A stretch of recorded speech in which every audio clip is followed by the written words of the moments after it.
আসসালামু আলাইকুম ওরহমতুল্লাহি ওবারকাতুহু। এটাই কুমিল্লা সদরের দুর্গাপুর দিঘির পাড়ের বলিনারায়ণ দিঘি, অনেকে বরুণা দিঘিও বলে। এই সেই দিঘি। এই দিঘিতে অনেক গোসল করেছি আমরা, অনেক অনেক। সকালে যদি নামতাম 8টা-9টার সময় যদি নামতাম বা 10টার সময় যদি নামতাম, দুপুরে ভাতও খাইতাম না, শুধু খালি দিঘিতে থাকতাম। আলহামদুলিল্লাহ। এই যে পশ্চিম পাড়টা শুরু হয়েছে, এই পশ্চিম পাড়ে এই বাড়িঘরটির পিছনে হলো দিঘির পাড়ের বিশাল বড় কবরস্থান। আলহামদুলিল্লাহ।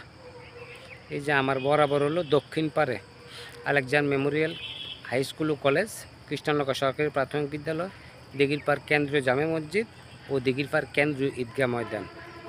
এবার আসেন পূর্ব পাড়ে, দিঘিটার পূর্ব পাড়ে আমার বাড়ি। এই যে সাততলাটা করছে, এটা করার কারণে আমাদের দিঘির পাড়টা একটু উন্নতর দিকে যাচ্ছে আস্তে আস্তে। আলহামদুলিল্লাহ। আস্তে আস্তে এগুলো ভরাট হয়ে যাবে, অনেক ভরাট হয়ে গেছে। আগে এই দিঘিটা বিখ্যাত ছিল হিংড়ার জন্য।